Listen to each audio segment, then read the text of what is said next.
2016 Range Rover Sport SVR review. Niches seem to be something of a fashion these days, particularly in the automotive world.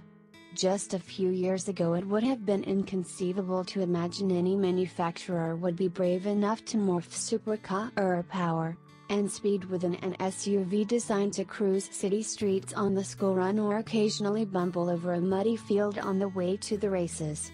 Lamborghini tested the waters 30 years ago with the LM002. The world was not ready. Now we have almost a dozen offerings from the likes of Mercedes-Benz, Porsche, BMW, and even Bentley, with more expected from other prestigious marques such as the Lamborghini, again, Rolls-Royce, and Maserati. When looking at SUVs, few are as well known as Range Rover, and they have had a go at filling the engine bay of one of the most successful SUVs on the market with some serious power. The results were the Range Rover Sport SVR, and I was fortunate enough to experience the beast for a few days through 3 countries, and a great mix of environments. The Range Rover Sport has proven to be extremely successful, and it is not difficult to see why. The car is an item that the masses aspire to, an SUV with connotations of wealth and success, an image that is propped up by Premier League footballers and Hollywood stars.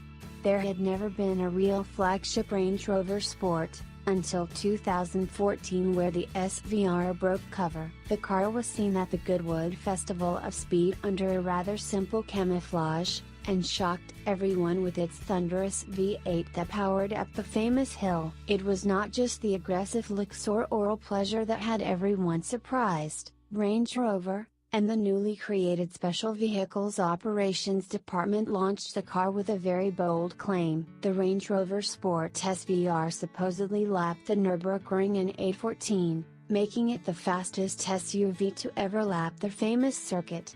This time has since been eclipsed by the tenacious Porsche Cayenne Turbo S.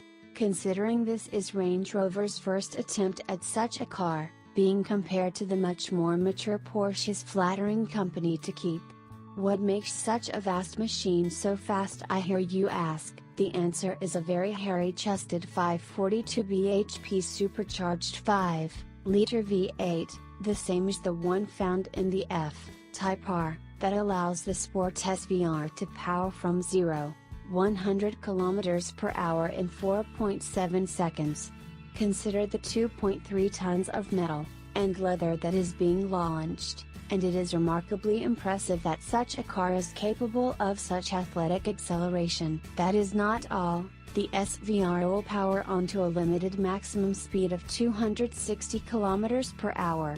When first jumping behind the wheel of the car, and hitting the start button, the first thing that caught my attention was the explosive V8 bark. Push the exhaust button, and the valves open, allowing the car to breathe free, and immediately induce a grin with the sound of unburned fuel backfiring through the angry quad tailpipes. I merged onto the German Autobahn, shifted the stick into Sport, and depressed the accelerator. The acceleration is bombastic, and the sensation of speed to amplified with by the unbelievable sounds that blare through the cabin. The sharp xenon lamps boosted the intimidation levels further, and traffic swiftly succumbed to the leery face of the SVR. The paddles behind the steering wheel allowed me to take control, and shift through the 8-speed ZF automatic gearbox.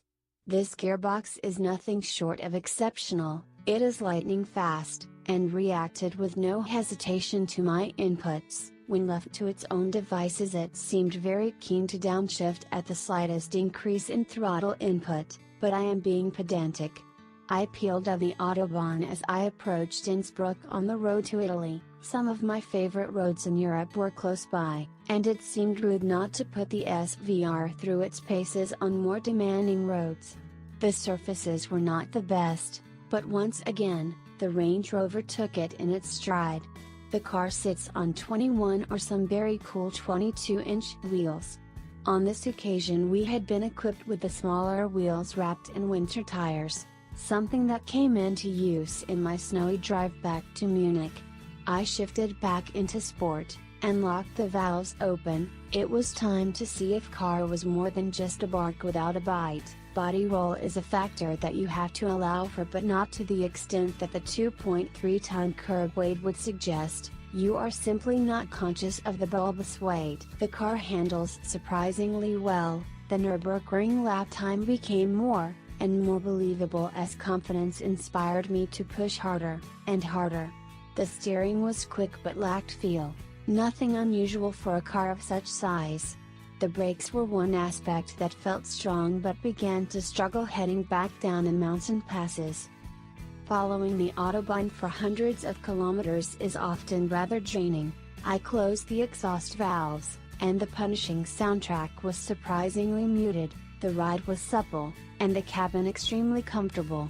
When focusing on the cabin, there is very little to fault. The ergonomics are great, and the seats are very comfortable. The Meridian sound system is a treat, and handled everything from the latest Drake hits to classical string quartets with great balance. When facing tighter bends, a little more shoulder support from the sporty seats would have been ideal, but the biggest downfall of the interior is one that had me pulling my beard out: the infotainment system. Where the majority of manufacturers have stayed away from touchscreen systems, Jaguar L and Rover are very much still using the touchscreen. The frustration arises every time you reach to change anything from the navigation destination to scrolling through any menus. It is difficult to maintain focus on the road when having to divert all your attention to touching the right corner of the screen that is not the most responsive. Aside from my gripe with the touchscreen, something I guess owners adapt to, I was left overwhelmingly surprised by the Range Rover Sport SVR. The driving experience is dominated by the addictive sounds it makes that still to this day echo through my mind as they did in the Italian tunnels. As a car that can do everything from chauffeuring a bride to a wedding to embarrassing a lot of sports cars, the SVR is a very tempting proposition. There are a number of alternatives on the market, but we doubt there are many that are as well-rounded or characterful as the Range Rover. We faced snow, and every trundled over a muddy quarry, and the Range Rover never once struggled. This may be their first attempt at such a machine, but the SVR is certainly not an option to be ignored.